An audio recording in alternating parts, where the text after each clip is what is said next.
أعوذ بالله من الشيطان الرجيم وعباد الرحمن الذين يمشون على الأرض هونا وإذا خاطبهم الجاهلون قالوا سلاما صدق الله العظيم.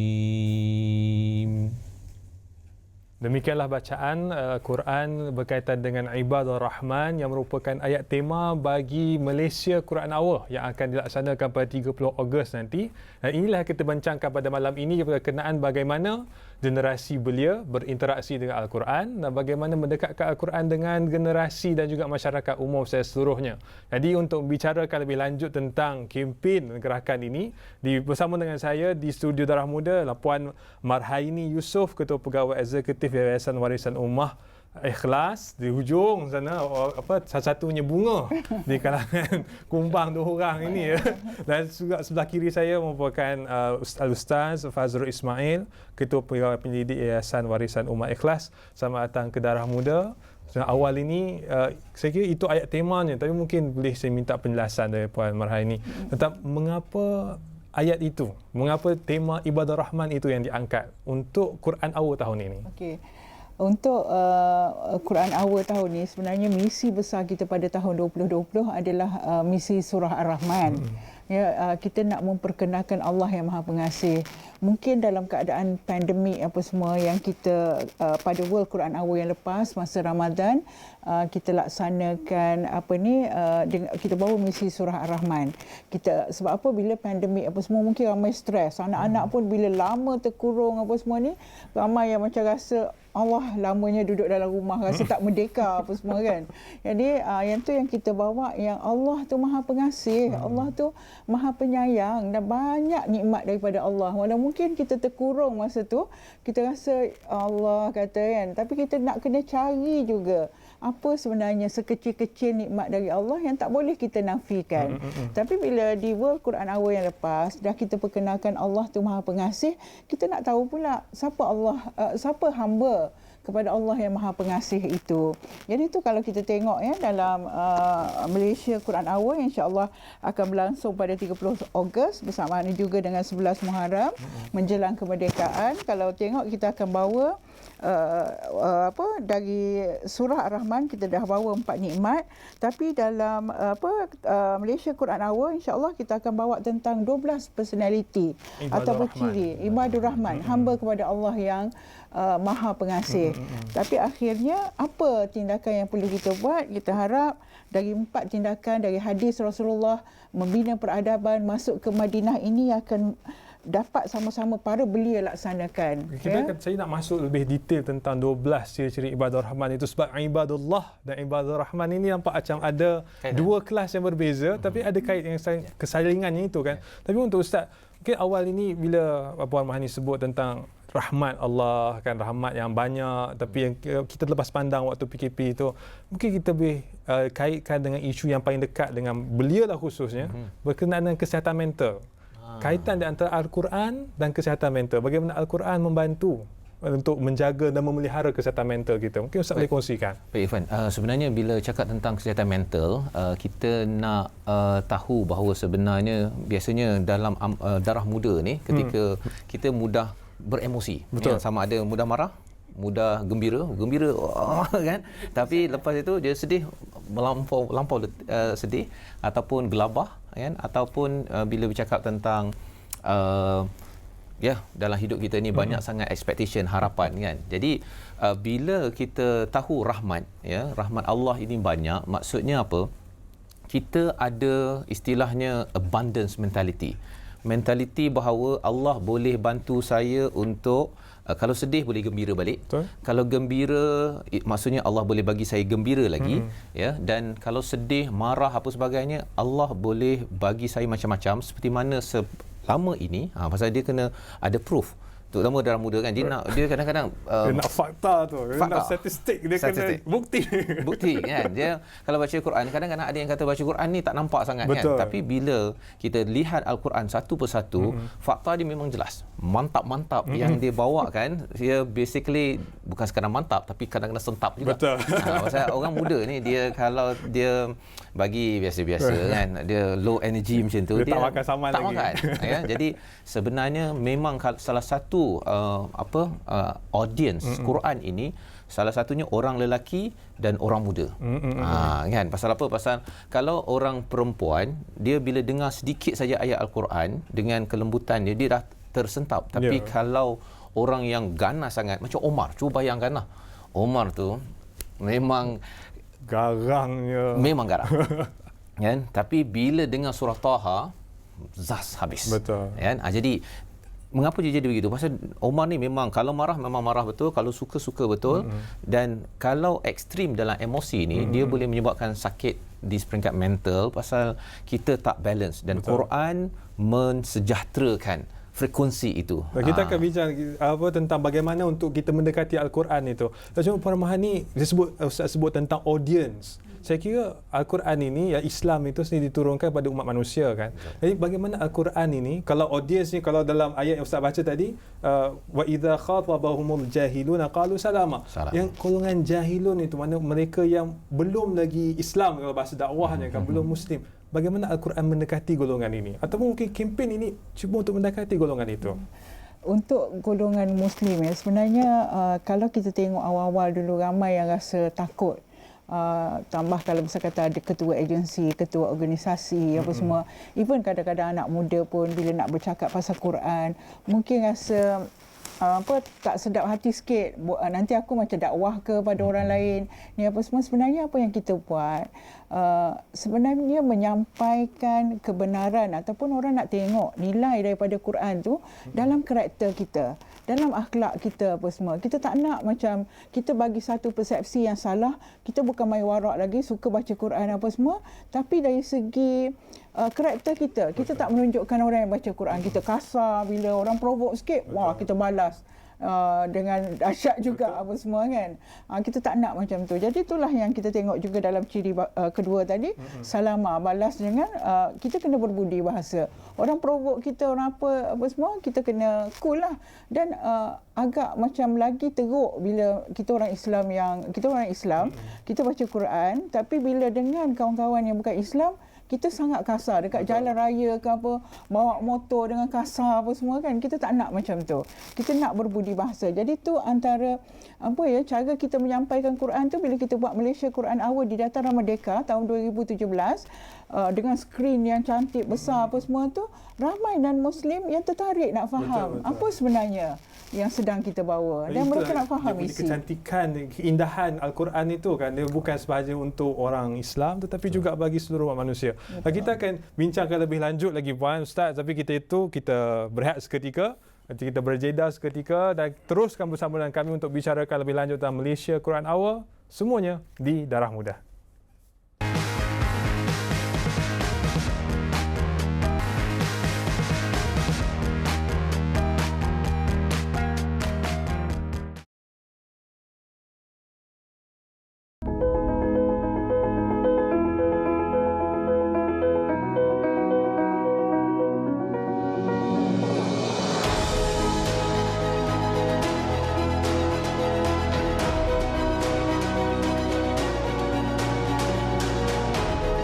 Tune into our two-part special, Our Rukun Negara, A Nation United on Bernama TV. Ya, sebentar tadi merupakan sedikit kita lihat promo berkaitan dengan dokumentari Rukun Negara A Nation United. Anda boleh lihat dan tonton secara bersama. Ada dua bahagian di situ. Bahagian pertama akan diterbitkan dan disiarkan pada 31 Ogos dan bahagian kedua akan disiarkan pada 5 September. Kedua-duanya pada 8.30 malam. Dan kita kembali ke sesi Darah Muda kita. Okey, sedikit sambung apa yang Puan Mahir sebut tadi tentang salama itu. Tentang bagaimana dia mendekati lemah lembut, sopan santunnya itu. Tentang bagaimana kaitan antara Ar-Rahman, sifat yang kedua itu, untuk kita engage dengan masyarakat. Bila kita baca tu nak engage dengan masyarakat, Ustaz. Jadi sebenarnya bila ayat 63 yang saya baca tadi itu, ya, bila wa idza khatabahumul jahilun, itu bahasa Arabnya, bila orang jahil. Orang jahil ni satu boleh jadi orang yang bukan Islam, boleh jadi juga orang Islam. Oh, I see. Ya. Okey. Kalau ayat 67 surah Al-Baqarah, Nabi Musa minta jauh daripada an akuna minal jahilin, daripada aku jadi orang jahil. Nabi Musa itu memang orang bertauhid lah. Betul. Yang pakar pada kitab. Maksudnya IQ mantap, tetapi dari segi perasaan dia kalau katakan di Mesir itu, dia boleh tolak orang sampai meninggal tu. Betul. Dan juga kalau dia tak puas hati dengan Nabi Harun tu, main tarik janggut kan. Jadi emosi ini memang karakter yang besar kepada Nabi Musa. Jadi bila kita jumpa orang yang emosinya melampau-lampau, ya, kita kena balas dengan salama. Salama ni bukan assalamualaikum, ya, tapi balas dengan sejahtera. Kita fikir macam mana nak balas dengan sejahtera. Kalau orang kecam dekat Facebook, orang provoke kita dekat Facebook ke dekat Twitter ke apa ke, kita nak balas dengan lebih sejahtera. Bagi satu tips, Ustaz. Sebab itu memang setiap hari kita berhadapan dengan situasi itu. Kaedah Nabi ialah sama ada cakap baik, kalau kita rasa cakap ni datang manfaat, kita cakap, atau diam. Betul kan? Jadi payah tu nak diam tu payah. Macam mana? Zaman sekarang pasal internet laju sangat. Begitu, Ustaz. Kalau daripada penerangan Ustaz tadi, kita nampak bahawa baru ayat Al-Isra dah dikaitkan dengan Al-Baqarah dan beberapa ayat yang lain. So tinggal lagi untuk belia yang baru-baru nak berjinak dengan Al-Quran. Bagaimanakah sepatutnya dia mendekati Al-Quran? Kalau Syekh Yusuf Al-Qaradawi ada buku Kaifan Ta'amal bil Quran, bagaimana berinteraksi dengan Al-Quran. So kalau saya boleh bangkitkan, sama ada berinteraksi secara tadabbur ataupun biqiraati tafsir dengan hanya merujuk pada tafsir. Ya, itu sebabnya bila cakap tentang tafsir, sebenarnya itu adalah tadabbur daripada ulama-ulama dahulu, kan, dengan dia mendalami istilah-istilah dan lebih amat panjang. Betul. Ya. Jadi zaman sekarang apa yang bagus yang boleh, dia perumpamaan beginilah Ifan, ya. Ada orang yang ada kepakaran untuk kalau pergi ke kedai ke, ya, dia ambil Milo, dia ambil gula, ambil air panas, dia jadi Milo, kan. Bila kita hidangkan pada customer, pada pelanggan, dia memang happy. Tapi kalau saya pergi ke kedai mama Milo satu, kan, dia kata okey, mari buka mulut, kan, Milo, kan, susu campak je, kan. Kalau dia letak air panas memang. Jadi dalam mendekati Al-Quran ni, sama ada kita memang membancuh Milo, ya, itu kena pergi ke USIM, ke UIA, kan, baru kita dapat teknik membancuh. Tapi kalau tidak, pergi ke program-program yang telah dibancuh jadi Milo. Kalau sekarang ni ada program-program tadabbur ataupun My Quran Time ke, ya, ataupun Malaysia Quran Hour ini sebenarnya Milo dah dibancuh. Tapi kalau sebelum tadabbur, Ustaz, baru minggu lepas saya nampak satu tweet yang dah tweet pada tahun 2016, berkaitan dengan rancangan Selami Jiwa Datuk Fadlah Kamsah. Itu musim kedua, episod ke-10, secara boleh cari. Bila Johan, kita punya artis, dia petik Al-Quran bila Datuk Fadlah Kamsah sebut kenapa orang media sosial ni perangai buat khianat saja. Dia petik Al-Quran, dia kata fi qulubihim maradun fazadahumullah marada. Dia kata dia kaitkan ayat tu bahawa memang masalah masyarakat hanya masalah hati. Jadi bagi beliau, dia tengok, artis boleh petik ayat seperti itu, boleh faham. Adakah itu sudah cukup baik ataupun kena berhati-hati? Berhati-hati di mana-mana, ya. Tetapi kalau nak driving dari dulu, kan. Maksudnya kalau nak berinteraksi dengan Quran, berinteraksi dahulu, dalam masa sama berhati-hati, bersedia kalau ada orang nak tegur. Yang lebih mencabar ialah bila orang tak benarkan berinteraksi dengan Quran, nanti salah masuk neraka. Betul. Kesannya orang muda, orang tua, ya, tak pernah pun nak tahu apa. Saya lah, kan, 20-30 tahun baca surah Yasin, tak pernah pun tahu maksudnya. Ya, pasal takut nanti tersilap. Tapi kalau kita driving, kita jalan je, kan. Kalau tersilap accident ke apa ke, kita doa betul-betul, kita baiki sepanjang perjalanan. Puan Mahani, Ustaz dah sebut tadi, kan, sampai kadang tu sampai takut nak pegang Quran ni sebab orang kata salah cara dosa, salah cara tak betul. Bagaimana program ni boleh mendekati belia, ya? So, kita boleh tahu kadang-kadang ramai belia yang sudah semakin jauh dengan Quran, dan bagaimana nak mendekati mereka ni supaya mereka lebih mesra dengan Quran. Alhamdulillah, sebenarnya masa kita mula dulu 6 tahun lepas, sebelum ada Malaysia Quran Hour pada ni kali ke-6, masa kita mula dulu rumah ngaji awal-awal dulu 7 tahun lepas, dalam tahun 2013, bila kita buat survey, kat mana Quran dekat rumah tu, atas chef, kat mana sebenarnya bila last kita buka Quran. Betul. Apa semua, sampai ada yang jawab 20 tahun lepas. Bayangkan orang tak buka Quran, kan. Dan dari situ yang kita mula ada rumah ngaji, kita buat Quran Hour apa semua. Tu antara kempen-kempen untuk kita galakkan orang baca Quran. Tapi dan satu lagi, masa awal dulu kita buat Quran, kita nampak bila kesan dia masa tu orang lebih fokus pada cara nak baca Quran. Tak fokus sangat masa 7 tahun lepas tu pada isi Quran. Betul. Tu sebab bila mak-mak membebel kata stres, anak stres ke, malas belajar ke apa, kena jaga solat, kena baca Quran, tapi duk membebel benda sama. Tak ada guideline macam mana untuk kita appreciate isi Quran. Sedangkan Allah dah kata dalam surah Yunus, Quran itu adalah 3P1R. Petunjuknya, penawarnya, rahmatnya, banyak pengajaran dari situ yang boleh kita ambil. Tapi kita tak angkat nilai yang 3P1R tu tadi. Jadi sebenarnya yang tu yang kita kena overcome dulu, tambah macam untuk belia apa semua, kan. Bukan diorang tak nak, diorang nak sangat. Banyak masalah jadi belia zaman ni, kan. Stresnya tadi, yang mental health issue, yang kelar tangan lah, yang tak nak belajar macam-macam. Mereka mencari jalan keluar. Tapi trap, tak merdeka. Duduk dalam tu stres, makin stres lagi dalam vicious cycle. Stres main game lagi apa semua. Cabarannya ialah itulah. Kalau kita buat kempen baca Quran ni, biasa yang ikut mak-mak, ayah-ayah. So bila datang program tu, pasal orang kiri kanan ni tak sebaya dengan dia. Bagaimana cabaran tu? Nak berhadapan cabaran tu. Tapi kami dah mula nampak sebenarnya bila kita masukkan Quran dalam cara hidup, way of life. Ada yang suka pergi kayak apa semua, tapi sebelum kayak adalah satu ayat dulu. Kita tadabbur dulu, baca dulu, nak pergi bike ataupun naik basikal ke, berkumpul sekejap, satu ayat je ataupun satu perkataan pun tak apa tentang kelembutan, waliyatalattaf contohnya, kan, ataupun budi bahasa. So lagi bila sebut tentang bicara kempen-kempen berkaitan Quran ni, kita akan banyak tumpu pada UAE, USIM yang ada I dalam nama universitinya itu. So bagaimana nak reach kepada mereka yang di luar circle tu? Mereka mencari tapi sebab mereka duduk dalam universiti yang tak ada I. Ataupun mungkin mereka bukan di kalangan mereka yang duduk di bandar, di luar bandar, Sabah, Sarawak, di pinggiran, mendekati golongan itu, Puan. Sebenarnya tu yang kita ada kempen Malaysia Quran Hour, World Quran Hour, supaya kita nampak new norm. Maknanya semua orang mula baca Quran. Jadi dia akan tiba-tiba wake up call untuk semua. Macam bila kita ada Quran Time, setiap hari kita nak tengok setiap halaman Quran sampai 604 muka surat. Kita tengok bila ibu bapa ada kesedaran, dia dah berjangkit dah. Dia rasa sedap. So dia dah panggil anak-anak untuk sama-sama, dan sebenarnya kita dah mula approach golongan muda. Memang betul lah kata Ifan tadi, yang ada I di universiti apa semua, kan. Tapi kita harap nanti insya-Allah bila media dah ada kesedaran, lagi ramai ada kesedaran, dan banyak program-program bagus yang lahir dalam digital apa semua, insya-Allah dia akan jadi semarak nanti.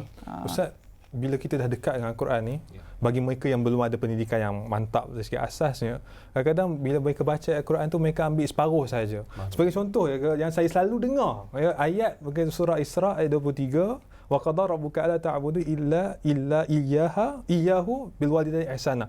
Yang biasa orang petik yang bahagian hujung-hujung tu, berkata fala taqul lahumā uffin wa la tanharhumā wa qul lahumā qaulun karīmā. Sampai situ dia ambil. So bila budak-budak nak menjawab mak ayah ni, kata jawab. Ada Quran. Itu problem juga tu, Ustaz. Sebabnya bila bercakap tentang memahami Al-Quran ini, dia ialah macam dia kalau ambil gula saja ataupun ambil air panas saja, tak sedap air Milo tu. Dia mesti integrated, kan. Jadi sebabnya proses pembelajaran ini dia sama ada yang formal tadi tu satu hal, kan. Tapi program Malaysia Quran Hour ini adalah usaha untuk kita hidangkan sekali rasa Milo ni sedap, rasa ni sedap, rasa ni. Jadi akhirnya dia rasa macam mana nak rasa setiap hari saya nak buat sendiri, kan, air yang sedap ini. Jadi di situlah proses pembelajaran berlaku. Cabarannya hari ni, Ustaz, hari ni budak-budak tak makan macam orang dulu. Kita makan goreng pisang panas. Sekarang ni depa goreng pisang cheese, Kalau pisang coklat, so cita rasa mereka dah lain. Bila baca Quran, mereka tu pun cita rasa mereka lain. Betul. Jadi itu sebabnya walaupun cita rasa lain, tapi asasnya makan tadi pasal nak kenyang je. Kan? Kalau lapar, kalau ada cheese ke apa ke, kalau dia dah kenyang sangat dia tak nak makan. Jadi kelaparan itu perlu diwujudkan. Dia punya demand permintaannya, dan asas kepada permintaan ini ialah masalah. Semua remaja, semua orang berdewasa ke anak kecil ada masalah. Jadi Al-Quran ini dia adalah cahaya menerangi kepada masalah-masalah yang ada. Bila kita tahu masalah audience, kan, kita boleh tahu sebenarnya kau sakit tak best dengan mak ataupun tak best dengan kawan. Kalau kita keluarkan ayat untuk selesaikan masalah dia, dia sama ada cara cheese ke ataupun cara apa, dia kata betul, saya sebenarnya lapar, dia akan dengar. Satu lagi, saya banyak bangkitkan tentang isu-isu berkaitan Al-Quran ni sebab orang bila mendekati Al-Quran, cara kita bimbang kefahaman dan amalan mereka itu lari. Dan biasa yang paling orang banyak amalkan Al-Quran sebagai jampi. Sedangkan jampi itu, kalau Qardawi sebut dalam halal wa haram fil Islam, dibenarkan selagi mana dia tidak syirik. Tapi tinggal lagi, orang nampak itulah, nampak jampi itu. Betul. Sebenarnya jampi ini adalah amalan Quran. Orang nak faham tapi pasal tak berani, pasal nanti salah masuk neraka, Jadi akhirnya yang paling praktikal sekali adalah jampi. Tapi sebenarnya masyarakat memang perlu didedahkan bahawa sebenarnya lebih daripada jampi. Kita baca surat khabar pun, kita bukan jampi baru dapat berita, kita kena baca faham baru dapat berita. Apatah lagi ini nak pergi syurga ni. Kan? Mesti faham, bukannya sekadar baca surah Yusuf nanti anak jadi handsome. Itu je lah kan. Saya terasa pula. Puan Maria ni di hujung ni, bagi mereka yang menunggu jampi daripada Puan, supaya mereka boleh sertai, bagi mereka yang nak sertai, bila akan dilaksanakan, bagaimana akan dilaksanakan, dan bagaimana mereka nak sertai, mungkin boleh kongsikan dengan penonton kita. Tahun ni dia agak istimewa. Sebenarnya first time rasanya dalam Malaysia Quran Hour ni berlangsung pada hari Ahad. Jadi Ahad tu kebanyakan negeri apa semua tu memang cutilah, berkumpul di rumah. Sebenarnya ni dalam misi kita, iaitu masuk syurga keluarga, untuk menyelamatkan keluarga. Kalau kita tengok pun tahun ni kita nak pasakkan doa ibadur rahman, yang mana kita doakan supaya ya Tuhan kami, anugerahkanlah kepada kami pasangan kami dan keturunan kami sebagai penyenang hati kami, dan jadikanlah kami pemimpin bagi orang-orang bertakwa. Jadi itu yang kita harapkan. Nanti ajak keluarga apa semua untuk sama-sama, anak-anak belia ataupun belia sendiri, anak muda, panggil mak, kata ada program ni antara pukul 12 hingga pukul 1 pada 30 Ogos, maknanya sebelum Zohor, yang akan disiarkan dari bernama TV sendiri secara langsung, dan kita sebenarnya akan bersiaran dari TV Hijrah juga, TV Al-Hijrah, Oasis dan Sinar TV. Juga dapat boleh tengok di FB apa semua Quran Hour. Jazakallah khair. Terima kasih banyak Puan Maria Ustaz atas perkongsian tadi. Saya kira banyak lagi benda dibincangkan tentang pendekatan Al-Quran ni, supaya Al-Quran tu betul-betul jadi panduan hidup dan bekalan sepanjang hidup, betul kan? Betul, untuk orang muda. So demikian sahaja kami di Darah Muda bicarakan tentang Malaysia Quran Hour. Pastikan anda turut serta pada 30 Ogos ini, dan pastinya di bulan kemerdekaan ini kami terus menyemarakkan lagi kempen Rukun Negara dan juga bulan kemerdekaan, semarakkan rasa patriotisme dan cinta pada negara. Jumpa lagi di Darah Muda esok.